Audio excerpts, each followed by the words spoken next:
حضرت علی کی شہادت کے بعد لوگوں نے، جبکہ ابھی حضرت علی زخمی تھے، انتقال نہیں ہوا تھا، آپ سے پوچھا کہ ہم حسن کے ہاتھ پر بیعت کر لیں رضی اللہ تعالیٰ. آپ نے فرمایا نہ میں تمہیں اس کا حکم دیتا ہوں اور نہ روکتا ہوں، یہ تمہارا معاملہ ہے، امیر المسلمین ہے، مسلمان فیصلہ کر لیں جس کو چاہیں. چنانچہ حضرت حسن رضی اللہ تعالیٰ عنہ کے ہاتھ پر بیعت ہو گئی. اب معاملہ ٹھہرا حضرت حسن اور حضرت معاویہ کے مابین. 6 ماہ خلافت رہی ہے حضرت حسن کی رضی اللہ تعالیٰ، اور میں انہیں 5واں خلیفہ راشد مانتا ہوں. ابو بکر، عمر، عثمان، علی، حسن، انہوں نے کوئی اپنی قوت سے خلافت حاصل نہیں کی تھی، بلکہ مسلمانوں نے انہیں خلیفہ بنایا تھا. لیکن یہ اس قدر صلح جو انسان تھے، بہت نرم طبیعت کے انسان، جب انہوں نے دیکھا کہ یہ تو پھر خوریزی کا معاملہ ہو رہا ہے. ابھی معاویہ کے پاس 40,000 کا لشکر تھا، ان کے پاس بھی بڑا لشکر موجود تھا، بلکہ 40,000 ان کے پاس تھا، حضرت معاویہ کے پاس اس سے بڑا تھا. انہوں نے صلح کر لی حضرت معاویہ سے رضی اللہ تعالیٰ، اور وہ حدیث ان کے حق میں جو ہے پیشن گوئی تھی وہ پوری ہو گئی کہ حضور نے فرمایا تھا میرا یہ بیٹا مسلمانوں کے 2 گروہوں کے مابین صلح کرائے گا.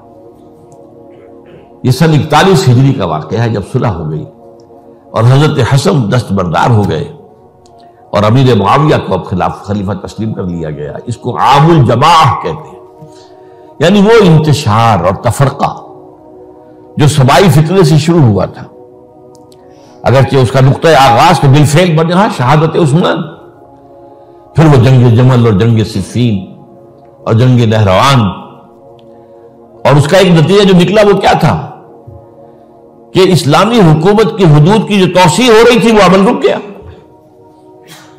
وہ تو خلفائے ثلاثہ، اب یہ ثلاثہ میں گن رہا ہوں، حضرت ابوبکر، حضرت عمر، حضرت عثمان، ان کے دور میں ساری توسیع ہوئی، فتوحات ہوئی.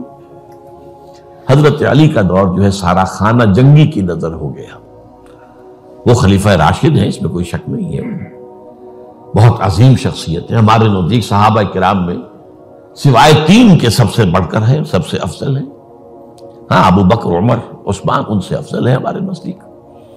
خلافت جو ہے خلفاء کے مابین ترتیب فضیلت جو ہے وہ ترتیب خلافت کے مطابق اہل سنت کے نزدیک، لیکن باقی ہزاروں صحابہ میں تو سب سے اونچے ہیں. اس حوالے سے حضرت علی کا کوئی قصور نہیں ہے رضی اللہ تعالی، ان کی کوئی کوتاہی نہیں ہے. انہیں خلافت ملی ہی ایسے پرفتن دور میں ہے. اگر کہنا جو ہے اگر روکا گیا ہے کہ یہ کلمہ لو مت استعمال کیا کرو، اگر یوں ہوتا تو یوں ہو جاتا، لیکن یہ کہ بہرحال ہمارا سوچنے کا ایک انداز ہے. اگر حضرت علی کو اول دور میں خلافت ملی ہوتی تو ان کے کچھ اور نتائج اور ہوتے. اب یہ پرفتن دور کے اندر خلافت ملی، خانہ جنگی ہو رہی ہے، اور جو حالات میں نے آپ کو بتائے ہیں، ظاہر بات ہے کہ وہ دور جو نہ ذرائع آمد و رفت ایسے تھے، نہ ذرائع مواصلات ایسے تھے، نہ کمیونیکیشنز ایسی تھیں. وہ تو یوں سمجھیے کہ دارالخلافہ کے اندر کے حالات جو ہیں بس وہیں پر فیصلہ ہو رہا تھا. یا پہلے مدینے میں ہوا، حضرت عثمان شہید ہوئے، اور یا پھر کوفے میں ہو گیا.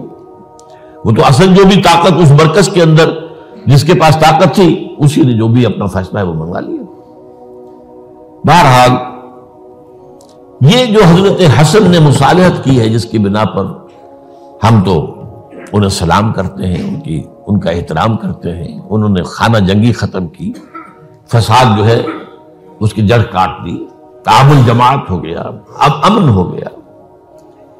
اور نوٹ کیجئے اس کے بعد 20 برس تک امیر معاویہ کی حکومت رہی ہے، 20 برس، اور کامل امن رہا ہے. اس میں یہ بھی ہے کہ ان کے تدبر کو بھی دخل حاصل تھا، یہ بھی ہے کہ انہوں نے کچھ طاقت کا استعمال بھی کیا، یہ بھی ہے کہ انہوں نے دلجوئیاں بھی کی لوگوں کو، جس کو ہم کہتے ہیں مؤلفۃ القلوب، جو زکوٰۃ کے مسائل میں شامل ہے. کچھ لوگوں کی کے شر سے اس کو روکنے کے لیے ان کو جو ہے کچھ زکوٰۃ میں سے پیسہ دیا جائے وغیرہ وغیرہ، مؤلفۃ القلوب، تالیف قلب کے لیے. بہرحال نتیجہ یہ ہے. تاہم یہ جان لیجئے کہ حضرت معاویہ صحابی رسول ہیں، ہم ان کو تسلیم کرتے ہیں، لیکن ان کی خلافت کو خلافت راشدہ ہم نہیں مانتے، اس لیے کہ وہ انہوں نے اپنی طاقت سے حاصل کیے۔ میں نے اسی لیے کہا حضرت حسن رضی اللہ تعالیٰ عنہ کی خلافت خلافت راشدہ ہے، لیکن حضرت معاویہ کی خلافت خلافت راشدہ، اگرچہ اس میں عمل رہا، اور وہ جو عمل رک گیا تھا، وہ جو مزید توسیع دارالاسلام کی، وہ دوبارہ شروع ہو گیا، خراسان کی طرف پیش قدمی شروع ہو گئی۔ ادھر پہلا بحری بیڑا بنایا حضرت معاویہ نے رضی اللہ تعالیٰ عنہ، اور یہ بحیرہ روم کے بعد جزائر کو فتح بھی کیا۔ انہیں کے زمانے میں مسلمان فوجی جو ہیں استنبول تک پہنچ گئے، قسطنطنیہ تک، قسطنطنیہ کی فصیل تک پہنچ گئے، اگرچہ فتح نہیں ہو سکا قسطنطنیہ اس وقت، وہ تو بعد میں کئی سو سال بعد ترک جو خلیفہ تھا اس کے ہاتھ میں فتح ہوا، محمد فاتح، لیکن یہ کہ بھارت پہنچ گئے تھے وہاں تک، یہ عمل بھی شروع ہو